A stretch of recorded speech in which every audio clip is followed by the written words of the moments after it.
We open up deep in the void of space. Nolan and Alan the alien have just narrowly escaped the Viltrumite execution prison. Nolan is beaten, bloody, and absolutely exhausted.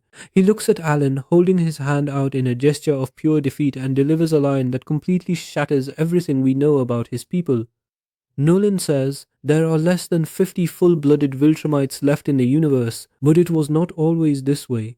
Alan, my friend, it is time someone knew the truth about the Viltrum Empire." Nolan then takes us into a massive brutal flashback. He explains that Viltrumites were a violent race who valued strength above absolutely everything else. To rid themselves of any perceived weakness, they literally slaughtered each other in a global civil war until only the absolute strongest remained. Once united, they expanded their empire, conquering planets at an astounding rate for nearly 1,000 years. But then their enemies fought back. They didn't build a massive bomb or a laser. They built a biological weapon, a virus. They created a plague entirely unique to Viltrumite genetic code. It swept through the empire instantly. Attempts to quarantine the infected completely failed, and almost the entire population contracted what became known as the scourge virus. Now look closely at the bottom panel of the third page where that alien beast is ripping a Viltrumite's arm completely off. We actually saw these creatures in a season 2 flashback. They are the Ragnars. But what the show hasn't told you yet is just how vital they are to the lore. These space beasts evolved on a high-gravity planet, making their teeth and claws strong enough to shred Viltrumite skin like wet paper. In fact, Conquest, the oldest, most bloodthirsty Viltrumite alive, actually gets his arm completely destroyed and eaten by a Ragnar. The Scourge virus left the surviving Viltrumites so weakened that these beasts were tearing through them effortlessly. This next 2-page spread contains some of the most haunting imagery in the entire Invincible run. We see an endless sea of floating dead Viltrumites drifting through the vacuum of space like garbage. The virus didn't just hurt them, it wiped out 99.9% of their entire population. They were pushed to the absolute brink of extinction, so their leaders had to lie. They spread fake reports of their expanding empire to keep the galaxy in fear, but secretly devised a new plan: send single Viltrumites to conquer planets slowly to thin out the risks. And this is where Nolan drops the ultimate chilling bombshell about Earth.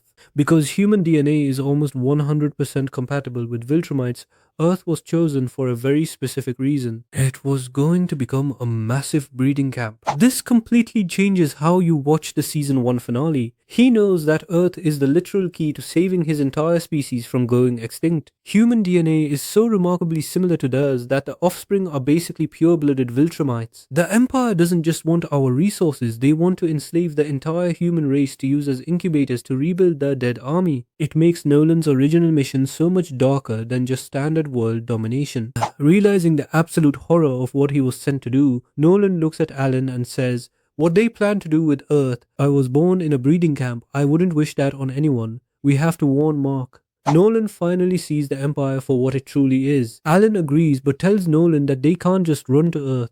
They need to go to the Coalition of Planets immediately and meet with his boss. Nolan points out that the Coalition has no reason to ever trust a Viltrumite, but he has an ace up his sleeve. He tells Alan that he wrote down everything he knows about Viltrumite weaknesses and encoded that information into his sci-fi books. This is a massive payoff for something they set up way back at the beginning of the series. Remember when Mark figured out that Nolan's cheesy sci-fi novels were actually mission logs detailing the exact alien species that could hurt Viltrumites? That wasn't just a fun Easter egg. We cut to the Coalition's secret central base on the planet Telescria. Alan the alien is in bed with his girlfriend Telia. She is absolutely furious, yelling at him because he slept on the couch after being gone on a mission for months. Alan tries to calm her down, but she is relentless and jumps right on top of him. Alan looks incredibly uncomfortable and begs her to stop, saying, "Can we please just once not do this? Do I really have to hear about the Onopan population and strict procreation laws every single time we have sex?" But before things can go any further, the bedroom door opens. Nolan casually walks right into the room wearing his skin-tight light blue Viltrumite prison suit. He just holds his hand up and awkwardly says, sorry, this is awkward. Hi. Telia absolutely loses her mind. She screams Viltrumite, reaches right into the couch cushions, pulls out a massive glowing laser cannon and blasts Nolan right in the chest point blank. The blast is so powerful it literally vaporizes the entire top half of his shirt, but Nolan doesn't even flinch. He just stands there, his shirt completely blown open and his chest smoking from the laser, and calmly apologizes for startling her. Meanwhile, a frantic Alan has to jump between them and explain that the most dangerous man in the universe is actually actually just a guy he met in prison who is here to help the coalition. We cut over to the towering skyscrapers of Telescria, specifically the central base of the coalition of planets. While Alan and Nolan are waiting to see the boss, we see two coalition technicians plugged directly into their mainframe, rapidly scanning Nolan's sci-fi books. They are absolutely blown away by what they are finding. They realize Nolan wasn't just writing about weaknesses, he hid exact visual markers and star maps inside the text that line up perfectly. One of the technicians literally says, "This could be the final piece the coalition needs to end the Viltrumite threat once and for all." The download completes in 3, 2, 1. Okay, so the doors finally open and Nolan and Alan stand face to face with thaedus, the leader of the coalition of planets. thaedus is completely stunned by the news that there are less than 50 pure-blood Viltrumites left. But then he drops a bombshell that completely breaks the universe. thaedus looks at them and says, "I am conflicted. I am leader of the coalition of planets, sworn to bring down the Viltrum Empire once and for all. And I am also a Viltrumite." Nolan refuses to believe it, so thaedus grabs his own beard and was happy to pull it right off his face again to prove it. Alan is absolutely losing his mind in the background, yelling, "It's true, dude. Pulled his beard right out. It was crazy." thaedus explains that he was the first traitor, but his betrayal was hidden from history. Nolan looks down, genuinely shocked. He says,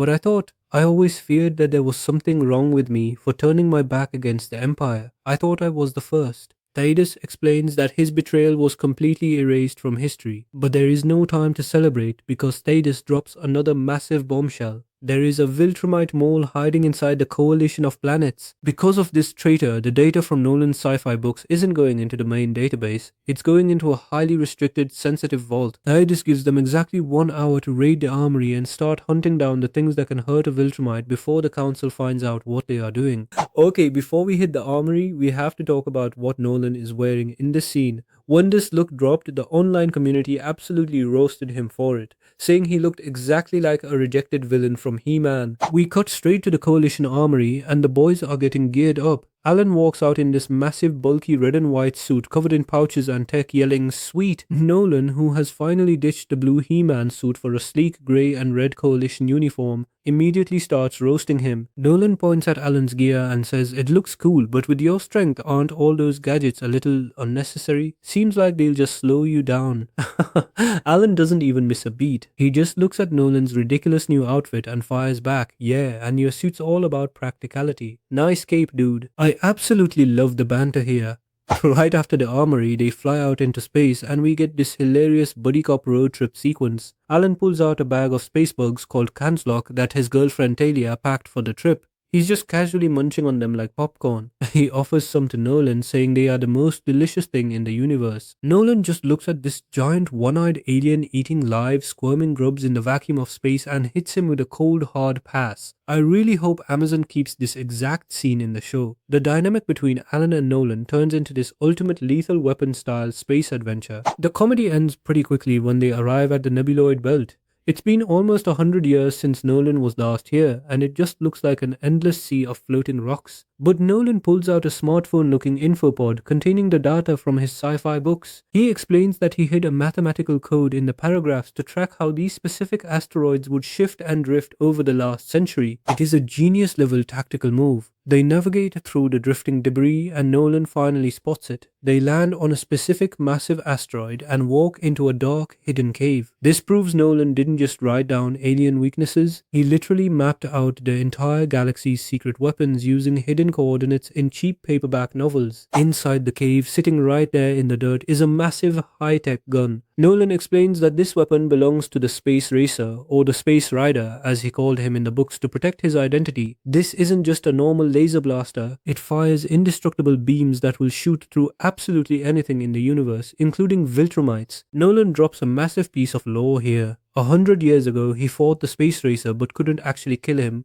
and if anyone besides the Space Racer tries to take the gun, it instantly flies right back to him. So Nolan's only option was to bury him alive under a mountain of rubble and leave the Invincible gun right where he dropped it. It's so funny to think that Omni-Man, the most terrifying guy on Earth, met a guy with a gun so powerful he just threw rocks at him and ran away. Nolan assumes that after being buried under solid rock for a whole century, the Space Racer is completely dead. He reaches down to pick up the gun, saying thankfully by now he's surely dead. But the second his fingers brush the metal, the gun violently rips itself away. It shoots through the air and blasts straight into a massive wall of boulders. Nolan realizes his mistake instantly. This is going to be a pain, he says. It seems the gun still goes to his corpse when you touch it. They start desperately digging through the heavy rocks. Suddenly, Nolan tells Alan not to move. Bursting out of the rubble, looking absolutely furious, is the space racer. He points the indestructible gun right at Nolan's face and snarls, "Nolan of Viltrum, give me one reason not to kill you where you stand." And in the most perfectly timed comedic response, Alan just stares at him and thinks, boy, this guy sure can go a long time without eating. And that is where the issue ends. Please be sure to like, share, and subscribe for more. Thank you.